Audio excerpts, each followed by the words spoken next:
All right, we're continuing the Mesilat Yesharim,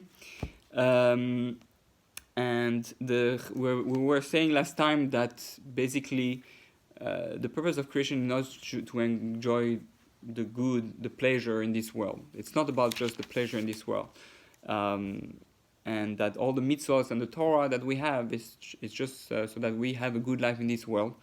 Obviously, that doesn't make any sense, because if that was the purpose, why having a soul? We don't need a soul to have pleasure in this world. Plus all the problems that we have in our life is all in order to have pleasure in this world. And most people don't have pleasure in this world because it's we spend most of our time struggling and suffering and paying for bills and being sick and all types of stuff like that. So now the Chassid is about to explain why we created, what's man's duty to his creator, what we're here for. So the Chassid said, when I state my position regarding man's creation, you will see that I am spared this difficulty. Yet even so, to set your mind at rest, I will answer you in brief with what should satisfy you temporarily until I have completed my refutation of this opinion. Then I will state my own opinion. Look, if the purpose of man's creation is to be fulfilled in the future world, then even if the time it takes to reach that end is extended, we do not say that the opposite has transpired, for ultimately that end will be reached. But if we take the end of man's creation to consist of these worldly things, and that end is not fulfilled in this world, then the original intent is negated. So it's going to explain. Whatever happens in the world to come will be of no avail, for then nothing this worldly exists that could allow the later period to compensate for the earlier one. And there's nothing in this world that can give us for something for the next world. You can compare it to it like two opposite things. There's nothing physical that can compare to the spiritual. So later, with God's help, you will be able to distinguish between the two opinions. We may, however, conclude that the aforementioned opinion is not valid. For we see that the purpose its proponents have assigned to man's creation is not realized, and that cannot be. So he's going to explain. There's something else that you will undoubtedly find difficult according to that opinion. Should so much importance have been attached to man of his sole purpose, if his sole purpose was to deprive pleasure from creatures inferior to him, does this explain why he is considered greater than the ministering angels? As our rabbis, may their memory be blessed, taught us, the righteous are greater than the ministering angels. Like, why be in this world? And how come do they say that we're greater than angels? It doesn't make any sense. Does this explain why, although the Holy One Blessed issues a decree, a righteous man can nullify it? So God says something, and you as a human being in this world, you can stop God's mind, so to speak. Obviously, to a certain degree, it doesn't mean you control God. Does this explain the need for so many minute details relating to the mitzvahs and so many conditions attached to God's service as the Holy One, blessed be He, placed upon man? Why we have to have all those little laws, all the details? God doesn't really care whether I turn on the light on Shabbat, or that I tear toilet paper, or that I take the bad apples from the good apples and stuff like that on Shabbat. Or I say a little curse of God, or like Lashon Hara, some bad words about someone else when nobody is here alone. Surely it will have sufficed for man to have a few rules of conduct to order his polity, and a few more by which he will conduct himself like a servant before his master, so that he should remember him, not forget him, and not grow arrogant. So let's just be a good person in this world, and that's it. Why we have to have all those laws and all that? What is all about? It seems that it appears as if this world is what's all about with all those laws. So, but we see we don't really enjoy that world that much. So what's going on? There will have been no need for so many different mitzvot or modes of service, divine service, in such great details and specifications that we find in our Holy Torah. This is what Eov complained about in his ignorance of his truth. Will you harass a driven leaf? You put my feet in the stocks and watched all my paths. You trace out all my footsteps. So God knows about every possible detail. To realize this purpose, it would not have been necessary for the soul to be so exalted and divine, hewn from under the throne of glory, as the dictum of the sages, may their memory be blessed, has it. All the more so, since the soul finds no satisfaction or delight in any of the pleasures of this world. Your soul doesn't enjoy anything physical. It doesn't taste like you're trying to taste water. Okay, taste a little bit. Okay, and then that's it. But the soul doesn't have any enjoyment at all from this world. It cannot enjoy. The soul can enjoy spiritual things. The body can enjoy physical things. So why have a soul at all? This is what our sages, may they be blessed, taught us in the Midrash Kohelet regarding the verse. All man's toil is for his mouth, but the soul is not fulfilled. To what can this be compared? To a provincial who, meaning like a farmer who marries a princess. Even if he gives her everything in the world, it will mean nothing to her. Because I'm a holy neshama, and they said, and the holy neshama says, oh, I want to give something to the body, who is the farmer. So I'm going to give him a great understanding of Kabbalah, or a great understanding of who God is, and the meaning of the universe. So the body says, I don't want that. I want food. I want sleep, I want pleasure, I want jacuzzi, I want sport, whatever it is. I don't want to think about those things. That doesn't give me pleasure. So why? Because she's a princess. So same thing. Let's say the body wants to give to the soul something. So the body brings a good, delicious salami or delicious pizza or delicious. I don't know, with the food, the music, did an amazing jacuzzi, whatever. So the soul cannot experience it even. It's like this, don't enjoy that. Enjoy spirituality, right? So it doesn't make sense. So why? Because it derives from the heavenly realm. So they cannot experience anything physical. Similarly, the sage, the May blessed, say, perforce you are formed and perforce you're born. So we don't have any, we're forced to be here. For the soul does not love this world. To the contrary, it despises it. Your soul really can't stand this world. It's like, phew, I want to be flying with angels in the spiritual world, delight in God's light, nirvana. Spirituality, that's what your soul wants. This you dream all day, to have prophecy, to get high spiritually. That's why so many people want to get high. They don't want to live a body anymore, a body life, because they're saturated or they don't feel any physical thing anymore. They need something deeper. Unfortunately, it doesn't work because the experiences end up to be just physical at the end, and you cannot stay on the spiritual level. For the soul does not love this world, on the contrary, it despises it. Surely then the Holy One, blessed be He, would not have brought it into a world it despises, if His intention and object were that it takes pleasure and rejoice in it. So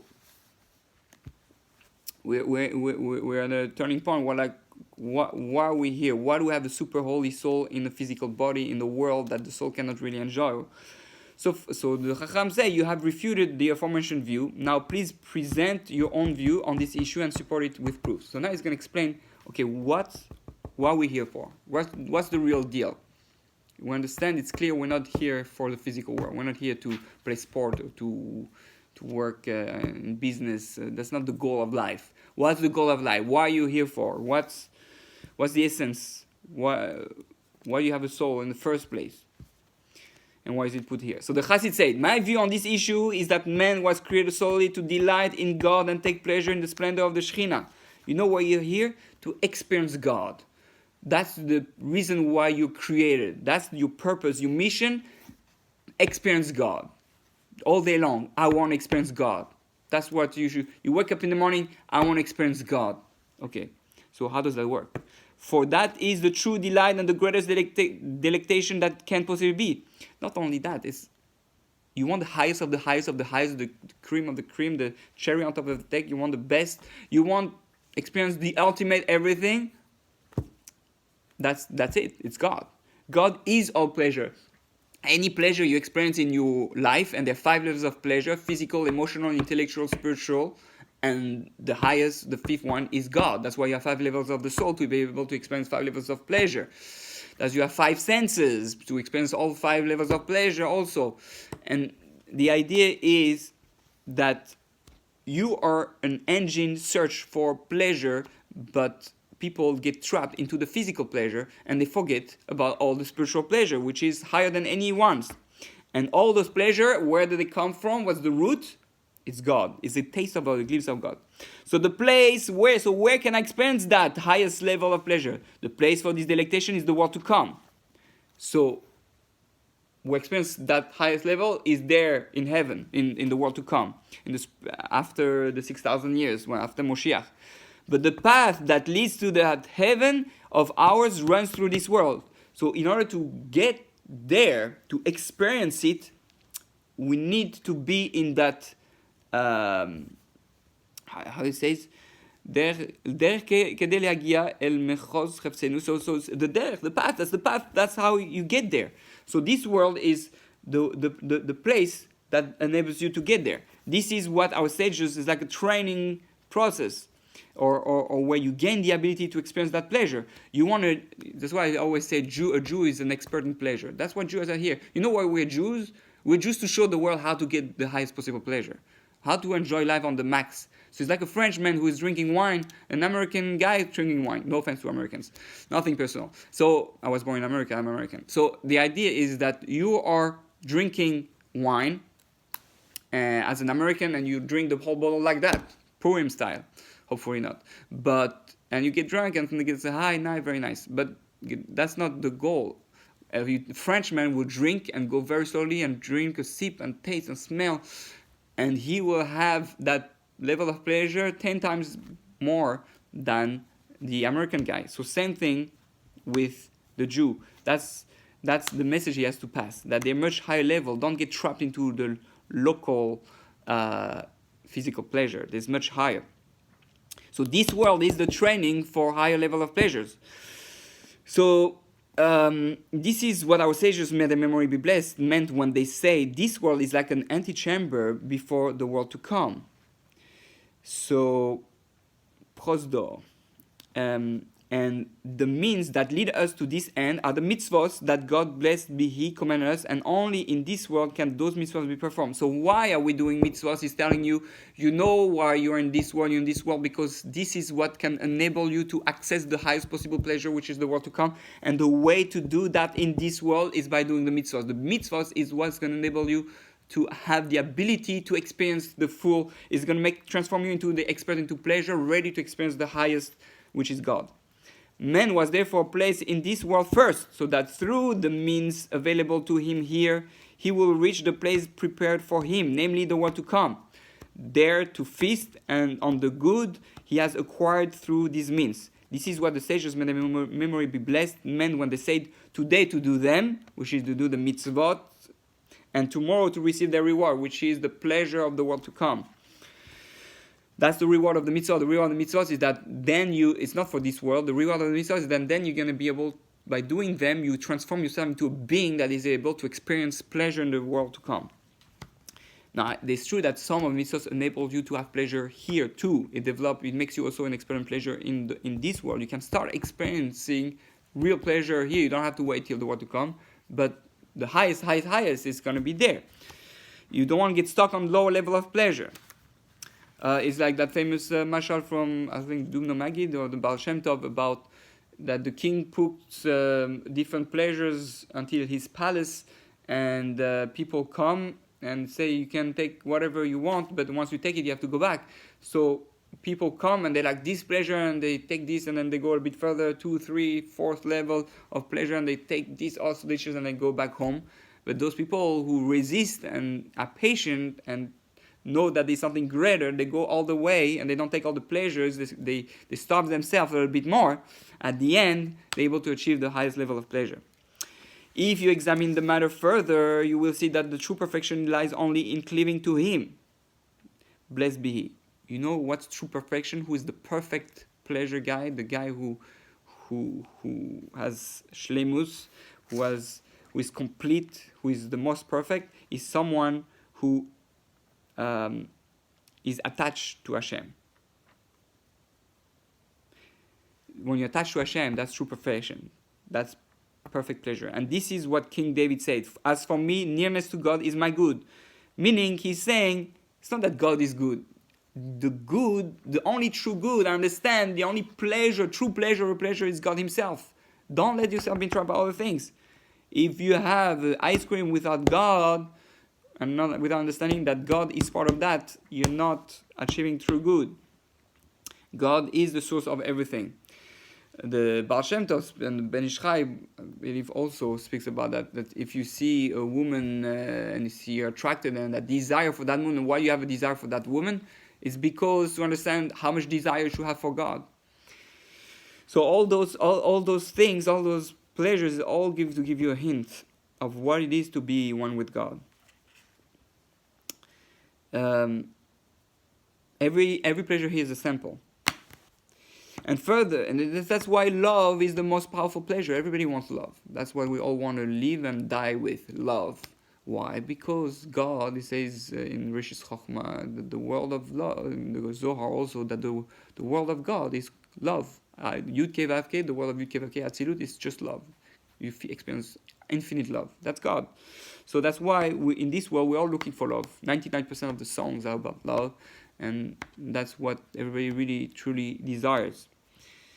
And further, one thing I ask the Lord, only that do I seek, that I dwell in the house of the Lord all the days of my life, to gaze upon the splendor of the Lord, to frequent his temple. For that alone is true good, while everything else that people deem to be good is but vanity and deceptive lie, as I've just explained before. But a person to attain to this good, he must first work and endeavor to acquire it by his own exertion. That is, he must strive to cleave to him by way of deeds that have the power to bring this about, namely in the mitzvot. So God could have put us straight in Olam Haba, in the world to come, with all the pleasures, put us straight in paradise. But God, with his infinite wisdom, we cannot understand because it's God's wisdom. Obviously, we're not God, so we can understand. And the idea is that you want to know why God put us here, because the only way to achieve that highest level of pleasure is to do something called the mitzvot, and through those mitzvot it will transform you, and you will be able to acquire that pleasure on a level that is the highest of all. Meaning, so what about a non-Jew? A non-Jew also has mitzvot. He has 7 mitzvot. So he can achieve also pleasure in the world to come like a Jew, but it's going to be a different level. Everybody gets based on his responsibility. If I'm if I'm a farmer, am I better than Trump, the president? I could be better, but does it mean that I'm going to have a better salary at the end? No, because when we retire, when you come in a position of responsibility like President of the United States, your salary is much bigger. Why? Because you have greater responsibility. Does that mean that guy is better? No, it means he has greater responsibility, and therefore they both will have retirement. One with a big portion, another one with a small portion. Everything is based on his desire for responsibility. Anybody who wants can convert, so it's not really reserved to Jews, but it's reserved to all those who wants to gain more in this world and mostly in the world to come. But a person to attain this good, he must first work and endeavor. So that's why we're here. We're here to work in this world, because in this world you can do the mitzvot, and by doing the mitzvot you transform yourself into a being that can experience the highest possible pleasure in the world to come. That's what life is all about. That's what the mitzvah is about. That's why it's so important to be religious. We're not religious just to be servants of God, or just to do the mitzvahs because that's what God said. So no, we're here because we're here to get close to God and achieve the highest possible pleasure in the world to come, to get the best of the best. If you do bodybuilding, it takes work and work and work to get real muscles. But so if you don't want to have big muscles, then you don't want to be able to lift up something heavy, then you don't have to lift up. So it's all a matter of choice. Now the Holy One, blessed be He, has put man in a place with many things that can draw him away from Him. Blessed be He. Those are the material desires. If one allows himself to be drawn after them, he will move ever further from the true good. He is thus placed in the midst of a fierce battle. So, for all worldly affairs, fortunate or unfortunate, are trials for men. So, not only that, God made a battlefield here. And all these, remember, is to achieve the highest possible pleasure. So this all struggles that you have in this world, no, it's not for nothing. It's not just an accident that it happened because God wants to punish you. No, everything that happens in your life, every challenge, right, that's happening is for you to enter into a battle between the physical and the spiritual. For you, that because if you win that battle, you'll be able to have the highest possible reward in the world to come. It's just a preparation. That's what enables you to transform yourself into that being that can experience God on the highest level. So there is poverty on the one hand and wealth on the other. So everybody goes to the battle. If you're rich, you're in danger. If you're poor, you're also in danger. The rich has a challenge. Actually, the challenge of the rich is even higher than the poor, because the rich, if he becomes, he loses his money, he's a lot of debts. If the poor, you lose your money, you don't have a lot of debt. But you have more responsibility. If Hashem gives you a lot of money and power, that means you have more responsibility, and you have to. So that's you have to do more. So that's a challenge. Everybody has a challenge. Doesn't matter who he is. He has his own challenge designed for him by God, for you to be able to be the best of who you are in order to be able to achieve the highest possible pleasure in the world to come. As Shlomo put it, lest being full, I deny, saying, who is the Lord? Or being in want, I steal and profane the name of my God. So we should not be fools. We should understand that all the desires in the physical world and the challenge is just a test. And it's a good test, because there's only good happening in the world, even though we see things that we think is not good and it's bad. And of course, it's very hard that, we cannot talk to a Holocaust survivor or someone who has cancer and say, oh, it's for you good, because we're human beings, emotional, and you have to understand. But at the end, in the back of our mind, understand there's a purpose to it. It's not in vain. Everything has a purpose, and in our mind, we should know that something good at the end will come out of it, because otherwise God is cruel. If we're just here for pain and all that with no reason, then this whole world is not worth it. So he is truly beset by battle on all fronts. All day, every single day is a test. If he is valiant and victorious on all fronts, he will be that complete person who attains the communion with his Creator. So if you're able to to fight the battles, then you can really become one with God and have the highest pleasure. He will leave this vestibule and enter the banquet hall to bask in the light of life. Now, he doesn't say after you die. This can be now already. You can start experiencing the pleasure of being one with God already in this world. You can experience the spiritual Olam Haba already here. Gan Eden is actually here. We can battle and battle the angels who guard the tree of life, and eat from the tree of life in this world, and have lives like Moshe Rabbeinu, Abraham, Yitzhak, Yaakov, who experienced and could speak to angels and all that in this world. But the main reward is at the end. But just that you know that you can already experience here. You don't have to wait till the world to come to experience something spiritual, and God's unity.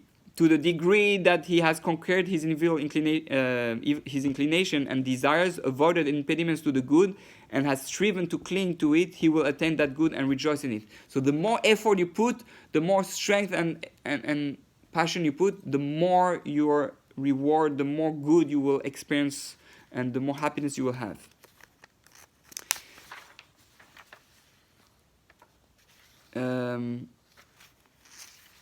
Okay.